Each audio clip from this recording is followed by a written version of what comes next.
Hello बच्चों, मैं पूजा शुक्ला ज्ञान कोचिंग सेंटर के ई प्लेटफॉर्म पे आप सभी लोगों का स्वागत करती हूँ। आज मैं 2014 का बीएचयू का पेपर सॉल्व कराऊंगी। चलिए देखते हैं कि इस पेपर में कौन कौन से क्वेश्चन और किस किस तरह के क्वेश्चंस आते हैं। ठीक है, चलिए पहला क्वेश्चन इस पेपर में है, a metal nitrate react with potassium iodide to give a black precipitate. यानी कोई भी मेटल नाइट्रेट है वो पोटेशियम आयोडाइड के साथ रिएक्ट करके ब्लैक प्रेसिपिटेट दे रहा है। ठीक है, हमेशा ये एक टेस्टिंग से रिलेटेड क्वेश्चन है, तो हमेशा आप लोग ये याद रखिए, जब भी कोई ब्लैक प्रेसिपिटेट आता है तो वो हमेशा मरकरी का ही होता है। ठीक है, तो मरकरी हमारे पास क्या है, Hg। ठीक है, तो इन्होंने बोला है अब मेटल नाइट्रेट, कोई भी मेटल नाइट्रेट है वो पोटेशियम आयोडाइड के साथ रिएक्ट करके क्या दे रहा है, ब्लैक प्रेसिपिटेट दे रहा है।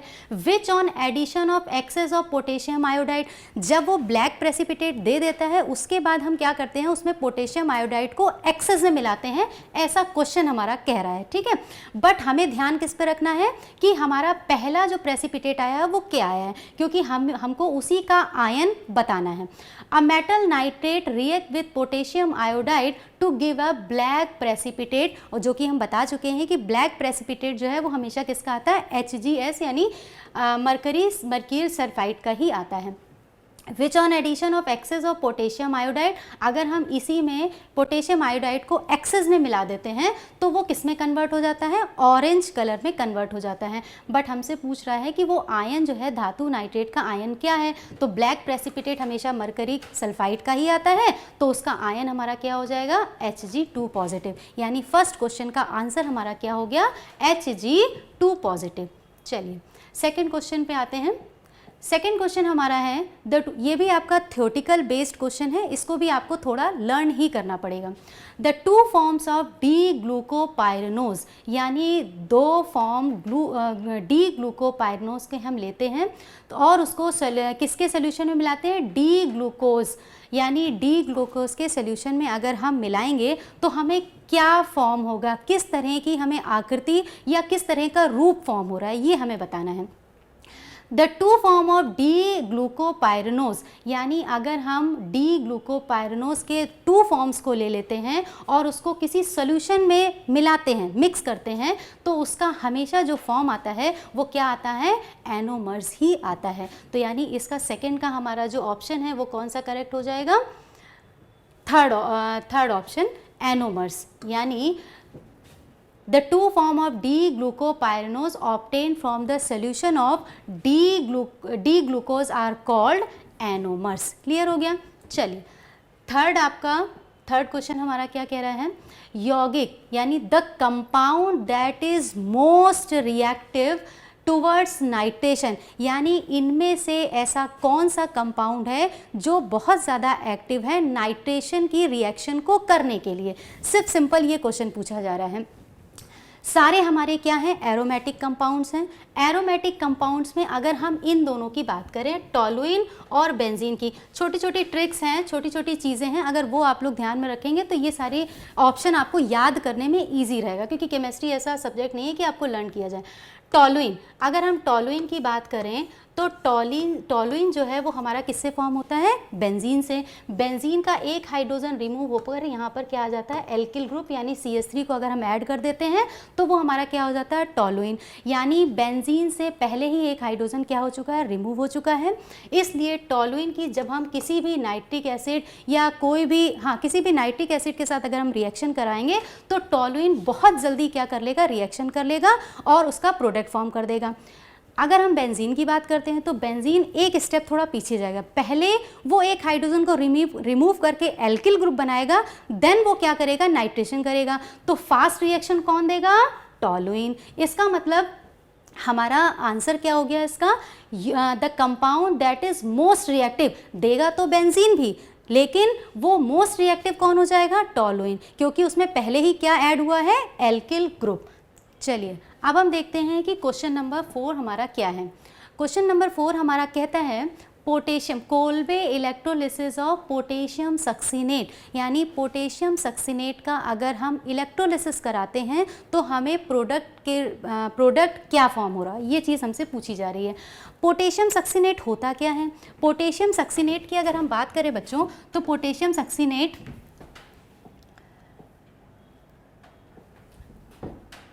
CH2 COO and potassium, single bond CH2 C double bond K, this is the potassium succinate. अगर हम इसकी इलेक्ट्रोलिसिस कराते हैं, यानी इलेक्ट्रोलिसिस, अगर हम इसकी इलेक्ट्रोलिसिस कराते हैं, पोटेशियम के जो ये मॉलिक्यूल्स हैं ये रिमूव हो जाएंगे, ठीक है। देन कार्बन डाइऑक्साइड हमारा क्या हो जाएगा? रिमूव हो जाएगा।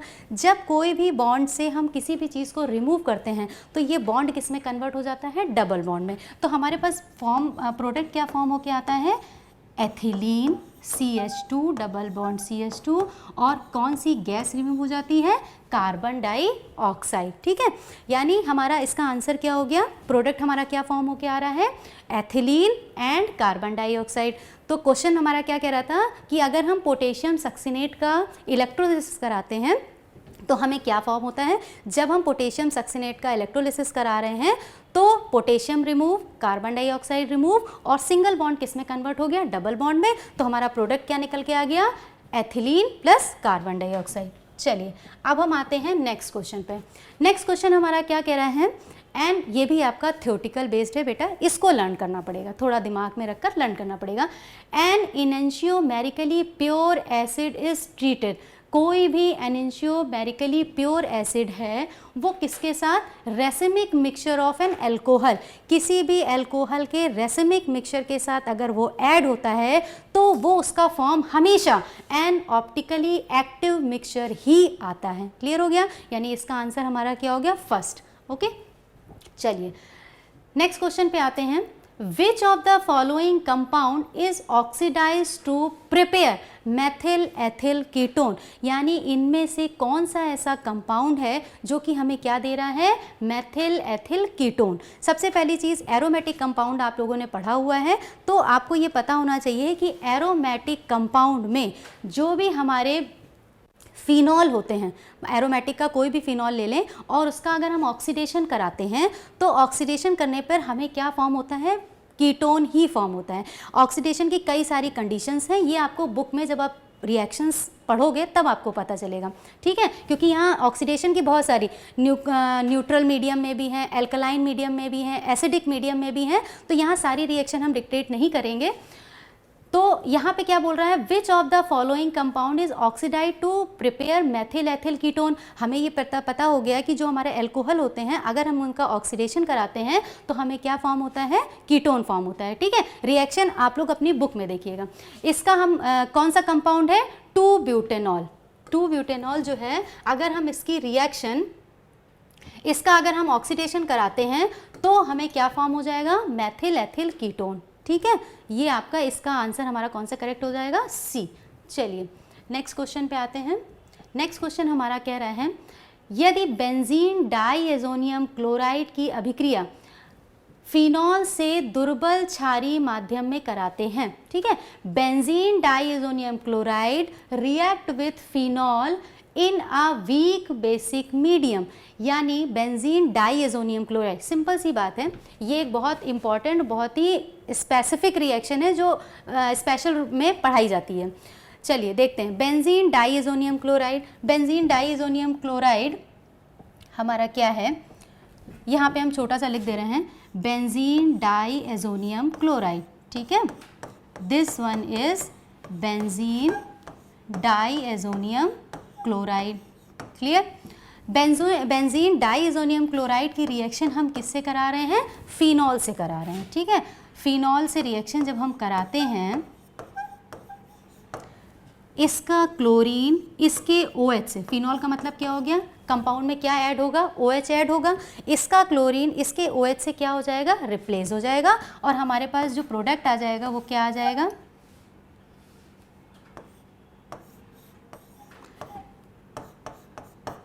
N, फिर एक बेंजीन रिंग, और यहाँ पर क्या आ जाएगा? OH, ठीक है। तो this one is para hydroxy azobenzene. ठीक है, OH ग्रुप हमारा क्लोरीन से क्या हो गया, रिप्लेस हो गया। तो इसका आंसर हमारा क्या हो जाएगा, बी। अगर हम बेंजीन डाइएजोनियम क्लोराइड की रिएक्शन फिनॉल से करा देते हैं तो हमें क्या फॉर्म हो रहा है, पैरा हाइड्रोक्सी एजोबेंजीन। चलिए नेक्स्ट क्वेश्चन पे आते हैं।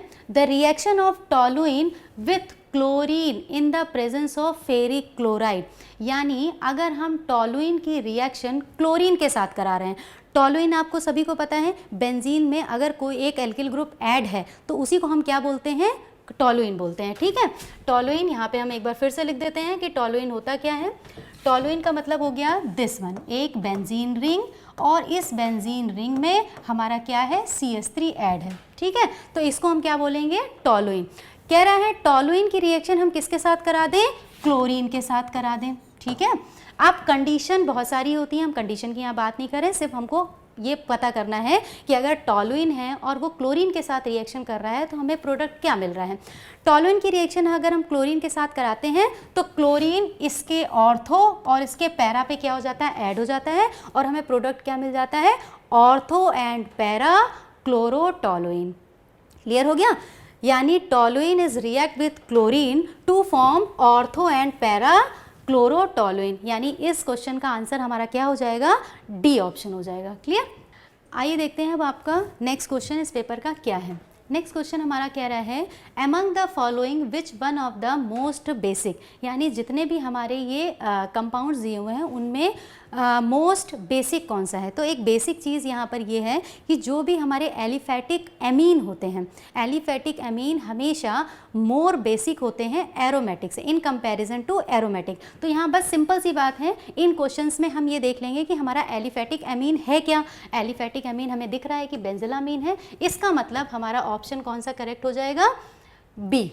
ठीक है, यानी 10th क्वेश्चन जो हमारा कह रहा है among the following which one of the most basic, जो कि हमें पता है एलिफैटिक एमीन्स जो होते हैं वो मोर बेसिक होते हैं, जिनमें कि क्या है, बेंजोलामीन। तो इसका आंसर हमारा क्या करेक्ट हो जाएगा, बी। चलिए नेक्स्ट क्वेश्चन हम देखते हैं इस पेपर में क्या कह रहे हैं। The complex ion which has no D orbital in the central atom, यानी जितने भी हमारे ये कंपाउंड्स दिए हुए हैं, सेंट्रल एटम जो भी हैं कंपाउंड्स में, उनमें डी ऑर्बिटल किसमें प्रेजेंट नहीं है। सिंपल एक एक चीज़ निकाल देते हैं। MnO4 ऑक्सीडेशन और रिडक्शन आप लोगों ने रिएक्शन पढ़ी हुई होगी। ठीक है, अगर ऑक्सीडेशन और रिडक्शन रिएक्शन और ऑक्सीडेशन रिडक्शन निकालना आता है तो हम यहाँ ये चीज़ आसानी से निकाल सकते हैं। MnO4, अगर हम MnO4 में Mn की ऑक्सीडेशन नंबर निकालें तो हमारा क्या आएगा, ऑक्सीडेशन नंबर हम निकालते कैसे हैं, MnO4 नेगेटिव। ठीक है, जिसका ऑक्सीडेशन हमें निकालना होता है हम उसको क्या लिख देते हैं, X लिख देते हैं, प्लस 4, वैलेंसी कितनी होती है, 2 इज इक्वल टू -1। ठीक है, इसको जब हम कैलकुलेट करते हैं तो हमारा क्या आता है, +7। ठीक है, तो मैग्नीज की ऑक्सीडेशन नंबर हमारा क्या आ गया, 7। अब पूछ रहा है कि डी इलेक्ट्रॉन्स किसमें प्रेजेंट नहीं है। डी ऑर्बिटल में मैक्सिमम कितने रह सकते हैं, 10 रह सकते हैं, और उसमें बॉक्स कितने होते हैं, 5 होते हैं। इसलिए यहाँ पे ऑक्सीडेशन नंबर इसका क्या आ रहा है, 7 आ रहा है। इसलिए MnO4 नेगेटिव में क्या प्रेजेंट नहीं होंगे, डी इलेक्ट्रॉन्स प्रेजेंट नहीं होंगे। तो इसका आंसर हमारा करेक्ट क्या आएगा, ए। ठीक है, चलिए नेक्स्ट क्वेश्चन पे आते हैं। नेक्स्ट क्वेश्चन हमारा क्या कह रहा है, NH4 का whole square Cr2O7 ammonium chromate. Ammonium chromate gives on heating a gas which is also given by. ये आप एक रट्टा ही मार लो कि अमोनिया का यही एक ऐसा सॉल्ट है जो नाइट्रोजन गैस देता है, बस। तो इसका आंसर हमारा क्या हो गया, यही है। इसके साथ हमेशा अमोनिया और NO2 निकल ही रही होगी। ठीक है, ये भी आपको कुछ क्वेश्चंस जो है वो आपको लर्न करने पड़ेंगे, थ्योरी से बेस्ड है इसलिए। तो इसका हमारा आंसर क्या हो गया, क्यों मैं बोल रही हूँ, क्योंकि अमोनिया का एक इकलौता यही एक सॉल्ट है जो कि क्या दे रहा है, अमोनिया और नाइट्रेट। नेक्स्ट क्वेश्चन हमारा कह रहा है native silver metal forms a water soluble. Simple सा ये पूछ रहा है कि नेटिव सिल्वर मेटल कब फॉर्म होगा, अ water soluble complex with a dilute solution of NaCN in water in the presence of, यानी किसकी प्रेजेंस हम कर दें ताकि हमें क्या फॉर्म हो जाए, नेटिव सिल्वर मेटल। तो इसका आंसर बच्चों ऑक्सीजन होगा। ये भी थ्योरेटिकल बेस्ड है, इसमें ना रिएक्शन और ये सारी चीज़ें आप अभी मत देखो, क्योंकि अभी जो है वो सिंपल सा हम आंसर बता रहे हैं।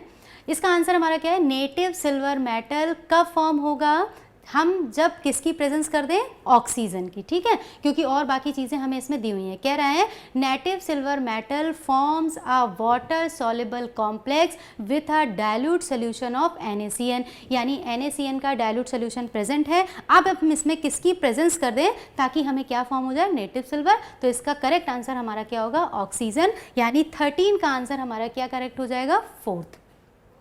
नेक्स्ट क्वेश्चन बेटा देखते हैं। नेक्स्ट क्वेश्चन हमारा क्या कह रहा है, the number of lone pair in XeF4।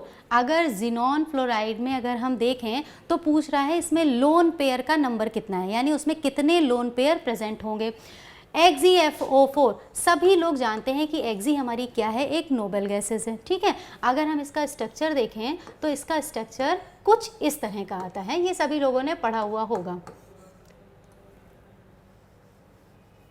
Fluorine, fluorine, fluorine और फ्लोरीन, इसके पास 2 लोन पेयर प्रेजेंट होते हैं। ये आपको स्ट्रक्चर में जाना पड़ेगा, स्ट्रक्चर कैसे बनाते हैं, क्या है, ये सब आप लोगों को आता होगा। The number of lone pair of XeF4, यानी जिनॉन फ्लोराइड में हमको सिर्फ ये बताना है कि इसमें कितने लोन पेयर प्रेजेंट है। तो ये हम इसका स्ट्रक्चर देखें तो स्ट्रक्चर में अगर हम देखते हैं तो इसमें कितने लोन पेयर दिख रहे हैं, 2 लोन पेयर। तो इसका आंसर हमारा कौन सा करेक्ट हो जाएगा, B। चलिए नेक्स्ट क्वेश्चन पे आते हैं बेटा। नेक्स्ट क्वेश्चन हमारा कह रहा है a positron is emitted from this one. जो भी हमें दिया हुआ है इसमें से हमें क्या निकालना है, एक पॉजिट्रॉन निकालना है, ठीक है। जब हमें कोई भी प्रोडक्ट, कोई भी मॉलिक्यूल, कोई भी एटम हमें दिया रहता है, A, हम अभी इसकी बात नहीं करते हैं, A, X और B, अगर हमें इसमें से एक पॉजिट्रॉन को क्या करना है, रिमूव करना है, तो हमेशा ये याद रखिए ये ऊपर जो होता है वो हमारा क्या होता है, एटॉमिक मास, ठीक है, और नीचे वाला क्या होता है, एटॉमिक नंबर। पॉजिट्रॉन जब रिमूव होता है तो यहाँ पर 1 क्या हो जाता है, डिक्रीज हो जाता है, ठीक है, यानी A यहाँ से क्या हो जाएगा, 1 डिक्रीज हो जाएगा। अगर इसकी वैल्यू n है तो n-1, और जो हमारा एटॉमिक मास है वो एज इट इज़ वैसा ही रहता है, तो यहाँ पर B हो जाएगा। तो ये तो हमने एक एग्जांपल बोला था। हम क्वेश्चन पर आ जाते हैं वापस। A positron is emitted from 11 Na23। इसमें से अगर हम एक पॉजिट्रॉन को रिमूव कर देते हैं तो एटॉमिक मास तो हमारा वही रहता है Na23, बट जो हमारा एटॉमिक नंबर है उसमें कितने की कमी आ जाती है, 1 की कमी आ जाती है। तो ये हमारा क्या हो जाएगा, 10। पूछ रहा है a positron is emitted from 11 Na23, the ratio of the atomic mass, यानी atomic mass and atomic number, इन दोनों का रेशियो क्या होगा। तो यहाँ पे देखिए एटॉमिक मास हमारा क्या है, 23, और एटॉमिक नंबर हमारा क्या है, 10। तो इसका मतलब रेशियो हमारा क्या आ गया, 23/10। इसमें से देख लेते हैं हमारा आंसर कौन सा करेक्ट है, C वाला। C में दिया हुआ है 23/10, यानी इसका रेशियो हमारा क्या आ गया, 23/10। क्लियर हो गया। चलिए देखते हैं इस पेपर का अगला क्वेश्चन हमारा क्या है। नेक्स्ट क्वेश्चन हमारा कह रहा है अ mono atomic gas undergoes a process in which the ratio of P to V at any instant is constant and equal to 1. What is the molar heat capacity of the gas? हमको बोल रहा है इस question में हमें क्या निकालना है, molar heat capacity. Molar heat capacity किसी का भी निकालने के लिए, किसी भी रिएक्शन का फॉर्मूला होता है C = CV plus R/1 - N। Clear हो गया। चलिए अब यहाँ पे CV की वैल्यू क्या होगी, सबसे पहले इसमें रिएक्शन में दिया हुआ है मोनो एटॉमिक गैस, ये हमारा क्या है, मोनो एटॉमिक। किसी भी मोनो एटॉमिक गैस के लिए CV की वैल्यू हमेशा क्या होती है, 3/2R। ये आपको लर्न करना पड़ेगा। चलिए नेक्स्ट बात करते हैं। अब हमें किसकी वैल्यू चाहिए, आर की वैल्यू, एन की वैल्यू चाहिए। तो एन की वैल्यू हम निकालते हैं, P upon V is equal to K, ठीक है, कांस्टेंट है, इक्वल टू 1, ठीक। देन इसको हम कैसे लिख सकते हैं, PV inverse is equal to K। Then n की वैल्यू हमारी क्या आ जाती है, -1। अब यही सारी वैल्यूज हम इस फॉर्मूले में पुटअप कर देंगे और हमारा क्या आ जाएगा, मोलर हीट कैपेसिटी। चलिए करते हैं। CV की वैल्यू हमेशा 3/2 R plus R upon 1 minus -1, क्योंकि यहाँ पे n की वैल्यू हमारी क्या आई थी, -1 आई थी। चलिए 3R/2 प्लस R अपॉन 2, यानी क्या आ रहा है, 4R/2।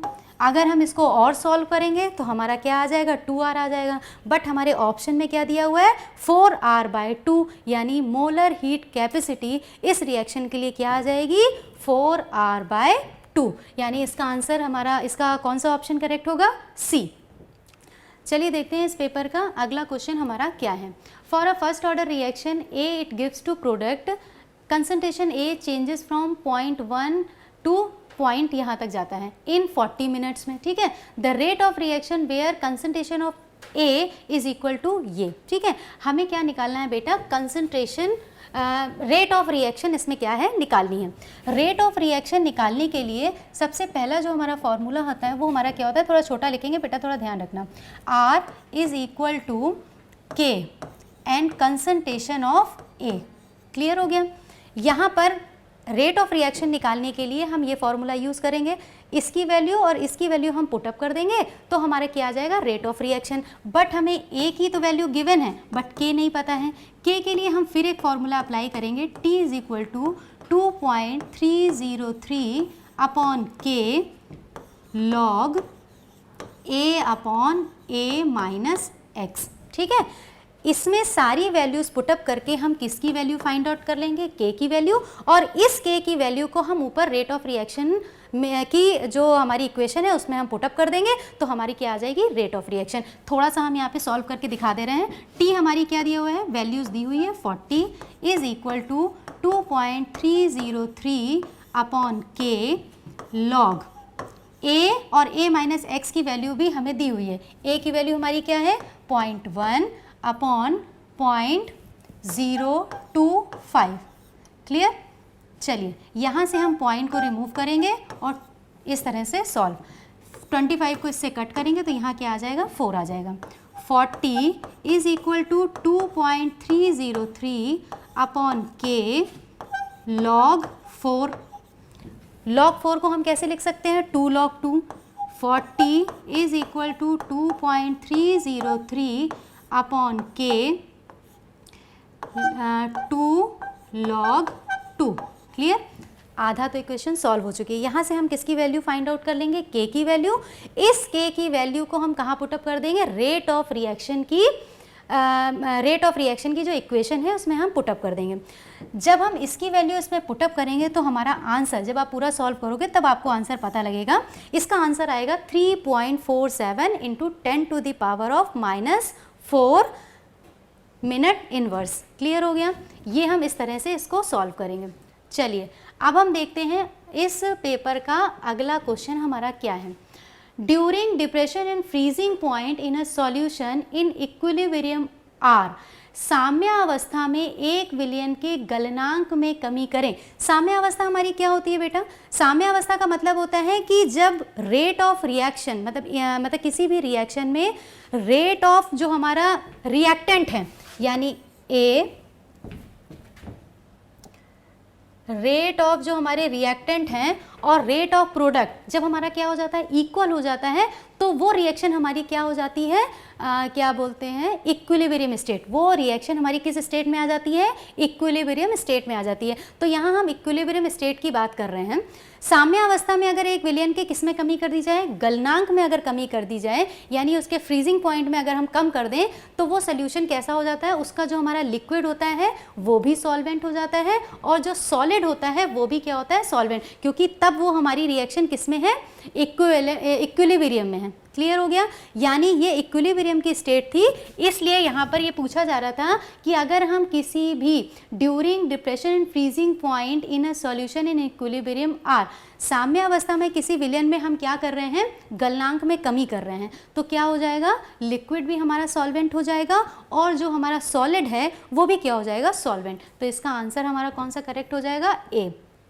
चलिए देखते हैं क्वेश्चन नंबर 19 क्या कह रहा है, which one of the among the following is diatomic, यानी इनमें से कौन सा ऐसा है जो क्या है, डाइपोटिक है। सबसे पहले आपको ये पता होना चाहिए कि डाइपोटिक होता क्या है।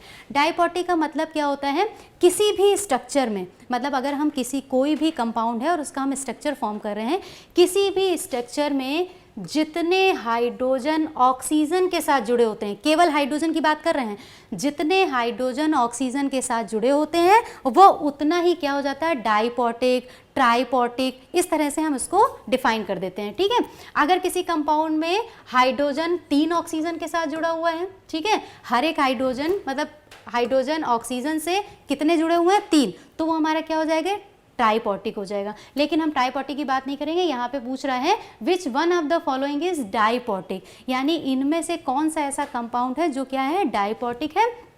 अगर हम इसका स्ट्रक्चर देखें H3PO3, यानी POOO और यहाँ पे क्या हो गया, H और H, यानी कितने हाइड्रोजन ऑक्सीजन से जुड़े हुए हैं, 2। इसका मतलब ये हमारा क्या हो गया, डाइपोटिक। तो इसका हमारा करेक्ट आंसर क्या होगा, H3PO3। चलिए नेक्स्ट क्वेश्चन हम देखते हैं क्या दिया हुआ है। The pH of 10 to the power of -8 solution of HClO4। बेटा ये देखने से ही पता लग रहा है ये हमारा क्या है, एसिड है। ठीक है, आप pH वैल्यू जब आप निकालते हो तो आपको पता है अगर कोई भी हमारा एसिड है, कोई भी हमारा जो प्रोडक्ट है वो हमारा क्या है, एसिड है, तो उसकी हमेशा pH क्या आती है, 7 से कम ही आती है। ठीक है, जब भी आप सॉल्व करोगे तो हमेशा pH क्या आएगी, 7 से कम ही आएगी। तो यहाँ पे हमें दिख रहा है प्रोडक्ट हमारा क्या है, एसिड है, तो इसका आंसर हमारा क्या आएगा कि इसका बिटवीन 6 एंड 7 से अगर कम होगी तो वो हमारा मीडियम हमारा क्या हो जाएगा, एसिडिक। अगर 7 से ऊपर आ जाती तो वो हमारा क्या आ जाता, बेसिक आ जाता। क्लियर, तो इसका आंसर हमारा क्या आ जाएगा, चाहे आप चाहो तो सॉल्व कर सकते हो, नहीं तो एक कॉमन सेंस की बात है कि ये हमारा क्या दिया हुआ है, अम्लीय है जो भी प्रोडक्ट है, तो अम्लीय माध्यम में जो pH वैल्यू आती है वो हमारी क्या होती है, 7 से कम होती है। चलिए इसका आंसर हमारा करेक्ट क्या हो गया, ए। नेक्स्ट क्वेश्चन देखते हैं कि इसमें हमारा नेक्स्ट क्वेश्चन क्या दिया हुआ है। When two reactants A and B are mixed, अगर कोई भी 2 रिएक्टेंट हैं और उनको क्या कर दिया गया है, आपस में मिक्स कर दिया गया है टू प्रोड्यूस C और D, तो वो क्या प्रोड्यूस कर रहे हैं, C और D को प्रोड्यूस कर रहे हैं। जैसे यहाँ पे हमने लिखा A प्लस B, इन दोनों को मिक्स कर दिया गया है और क्या बना दिया गया है, C plus D। Clear, the reaction quadrant in the beginning of the reaction, यानी कह रहा है कि रिएक्शन क्वाड्रेंट की वैल्यू क्या होगी अगर अभी रिएक्शन शुरू ही नहीं हुई है। तो जब रिएक्शन शुरू ही नहीं हुई है तो हम उसके क्वाड्रेंट की वैल्यू क्या फाइंड आउट करें, तो इसका मतलब अगर रिएक्शन स्टार्ट नहीं हुई है तो उसकी क्वाड्रेंट की वैल्यू हमारी क्या आ जाएगी, 0। क्लियर हो गया, तो रिएक्शन स्टार्ट नहीं है तब की बात कर रहे हैं। ठीक है, तो यानी इस क्वेश्चन का हमारा आंसर करेक्ट क्या होगा, 0। क्लियर, चलिए अब हम देखते हैं इस क्वेश्चन का, इस पेपर का next question. Equal weight of the methane and oxygen are mixed in an empty vessel, यानी एक किसी भी कोई भी हमारे पास एम्प्टी वेसल है और उसमें मेथेन और ऑक्सीजन को क्या कर दिया गया, मिक्स कर दिया गया है इक्वल वेट के साथ, यानी जितना वेट मेथेन का है उतना ही वेट हमारा किसका है, ऑक्सीजन का है। इन दोनों को क्या कर दिया गया है, मिक्स कर दिया गया है। The fraction of the total pressure exerted by methane is, हमें क्या निकालना है, मेथेन का the fraction of the total pressure, pressure का हमें क्या निकालना है, फ्रैक्शन निकालना है। चलिए सबसे पहली चीज़ इसमें हमें निकालना है CH4। कौन कौन से गैसेस को हमें मिलाया गया है, एक हमारे पास दिया हुआ है मेथेन यानी CH4, दूसरा हमारे पास क्या दिया गया है, ऑक्सीजन। ठीक है, दोनों का वेट हमारा क्या है, सेम है। अगर हम इनका मॉलिक्यूलर वेट निकालेंगे तो इसका भी क्या आता है 32 और इसका भी क्या आता है 32। ठीक है, इन दोनों का वेट हमारा क्या है, सेम है और इन दोनों को क्या कर दिया गया है, मिक्स कर दिया गया है। मिक्स करने के बाद जब इन दोनों को मिक्स कर देंगे, अब हम इसके मोल्स निकाल लेते हैं क्योंकि हमें फ्रैक्शन उसी का निकालना है। जब हम मेथेन के मोल निकालेंगे, सबसे पहले मेथेन के मोल निकालने के लिए हम क्या करेंगे, नंबर ऑफ इलेक्ट्रॉन्स यानी कार्बन 32 यानी टोटल वेट अपॉन जो इसके नंबर ऑफ इलेक्ट्रॉन होंगे 16 यानी कितना आ जाएगा 2। यहाँ ऑक्सीजन की बात करेंगे 32 अपॉन, सॉरी यहाँ पे देखना बेटा, ये CH4 का दिया हुआ है। CH4 का अगर हम मोल्स निकालते हैं तो 32 अपॉन 32, इसको कट करेंगे तो हमारा क्या आ जाएगा 1 आ जाएगा। ऑक्सीजन में टोटल वेट हमारा क्या है 32 और ऑक्सीजन के नंबर ऑफ एटॉमिक नंबर देखते हैं तो क्या हो जाएगा 16 से इसको कट कर देते हैं तो हमारा क्या आ जाएगा 2, यानी नंबर ऑफ मोल्स किसके हैं, ये CH4 के, यानी CH4 के नंबर ऑफ मोल्स हमारे कितने आए 1 आए और ऑक्सीजन के अगर हम देखें तो नंबर ऑफ मोल्स हमारे कितने आ रहे हैं 2 आ रहे हैं। अब इन्होंने इसमें क्या पूछा है, the fraction of the total pressure exerted by the methane, यानी मेथेन से कितना प्रेशर एक्सर्टेड हो रहा है उसका हमें फ्रैक्शन फाइंड आउट करना है। मेथेन की बात, अब हम यहाँ ऑक्सीजन की बात छोड़ देते हैं। तो यहाँ मेथेन का जो फ्रैक्शन आएगा वो हमारा क्या आएगा, CH4 is equal to total, हमारे पास टोटल मॉलिक्यूल्स कितने थे 2 upon 2 plus 1 is equal to 2/3, यानी हमारा फ्रैक्शन का आंसर क्या आ गया 2/3। Equal weight of methane oxygen को दोनों को आपस में मिला दिया और हमें निकालना क्या था, fraction of the total pressure exerted by the methane. Methane से कितना एक्सर्टेड प्रेशर निकल रहा था उसको फ्रैक्शन में हमें फाइंड आउट करना था। तो इसका आंसर हमारा क्या आ गया 2/3। तो इसका आंसर कौन सा करेक्ट हो गया, C। चलिए अब हम देखते हैं इस पेपर का नेक्स्ट क्वेश्चन क्या होगा। नेक्स्ट क्वेश्चन क्या कह रहा है, बोहर का मॉडल व्याख्या करता है, यानी बोहर मॉडल एक्सप्लेन। सबसे पहले जब आप लोग एटम थ्योरी या कुछ भी स्टार्ट किया होगा कभी भी पढ़ना, तो सबसे पहले आपका क्या होगा, बोहर मॉडल। बोहर मॉडल हमारा क्या बताता है, बोहर मॉडल ये बताता है कि कोई भी हमारा एटम है, एटम के अंदर न्यूक्लियस होता है और न्यूक्लियस के चारों तरफ हमारे क्या होते हैं, इलेक्ट्रॉन्स होते हैं जो कि मूव करते रहते हैं। उन्होंने उनकी कक्षाओं के नाम भी दिए थे K L M N। ठीक है, यानी बोहर मॉडल जो है वो किसके बारे में एक्सप्लेन कर रहा है, हाइड्रोजन के बारे में। किसके बारे में एक्सप्लेन कर रहा है, हाइड्रोजन के बारे में। ठीक, यहाँ पे हमें एक चीज़ तो पता लग गई कि बोहर मॉडल किसके बारे में एक्सप्लेन कर रहा है, हाइड्रोजन के बारे में। अब ऑप्शन पे आ जाते हैं। ऑप्शन हमारा क्या दिया हुआ है, the spectrum of hydrogen atom only, hydrogen के एटम के लिए वो एक्सप्लेन कर रहा है।